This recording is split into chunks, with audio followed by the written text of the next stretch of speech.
Thanks to our friends at The Motley Fool for sponsoring this video. Visit fool.com/ASYM for the top 10 stocks to buy right now. Virgin Galactic continues to take steps towards being a more sustainable company, and by the end of this month, we should see its first real commercial space flight. That flight window has finally been announced, and so it's worth thinking about what the company's future is and what sort of economics Virgin Galactic might have now that it's moving from development phase to actually launching commercial operations. My name is Travis William. Thanks for watching Asymmetric Investing. Please subscribe here on YouTube for all my content and check out my newsletter, Asymmetric Investing, if you're interested in coverage of high potential stocks like Virgin Galactic.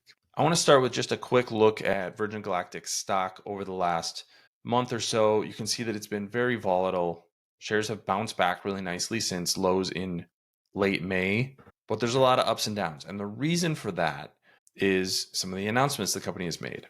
June 15th, Virgin Galactic announced that they're going to have their first commercial space flight, Galactic 1. They've now renamed their flights to the Galactic naming framework.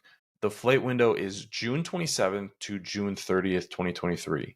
The second flight, Galactic 2, this first flight is going to be a research flight for the Italian military. The second flight, which is Galactic 2, is going to be a commercial space flight with sort of more traditional customers that are paying to visit space for a few minutes. I think one of the big takeaways here is that the first flight that they had in May actually happened exactly as the company predicted on the first day of that open window. And now hopefully this one will happen on a same predictable time frame. This has been one of the challenges for Virgin Galactic since becoming a public company. It's had a lot of delays. So if we can actually get these flights off the ground, that would be good news. And planned space flights are now monthly starting in early August. That's going to mean that there's actually revenue coming in the door for Virgin Galactic. It's worth discussing exactly what those economics look like. Now, this is a part of the presentation the company gave during first quarter earnings, and they broke down the economics of the Delta class. This is the next generation spacecraft that's being built right now, cost $50 to $60 million to build.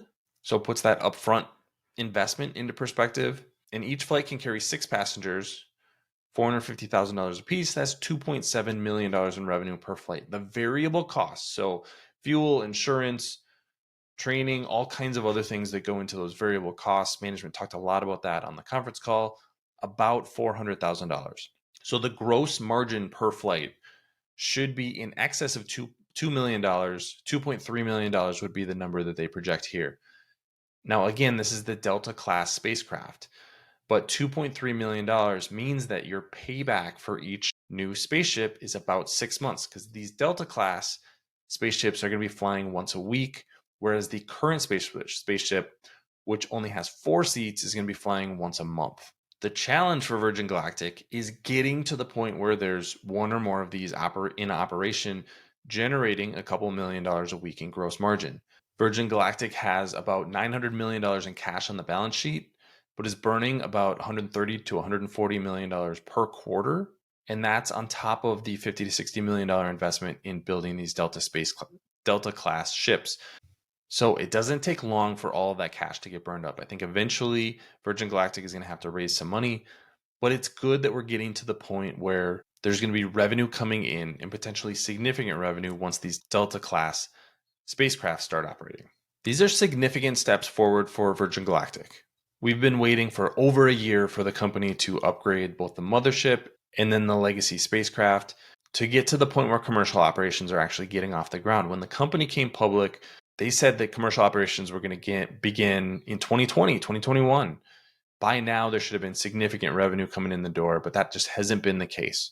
That's one of the reasons that the stock is down so much. Investors are just very cautious about what's going on with this company and what the financials look like. If this flight happens as planned later in June, and we start to see regular cadence of flights, August, September, October, this could potentially be a very positive march forward for Virgin Galactic. I think the space tourism business is very compelling. $450,000 sounds like a lot to go on a space flight, but there are thousands of people around the world who have that kind of money to take a once-in-a-lifetime experience. People pay more than that to rent a yacht for a week. People spend tens of thousands of dollars to take a private jet across the country.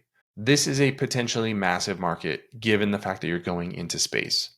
And if Virgin Galactic actually gets the operations right, that would be great news for the stock. We still have to answer those questions about the balance sheet and how you're going to pay for all of these new spacecraft. But the first question to answer is, can you actually do these flights repeatably?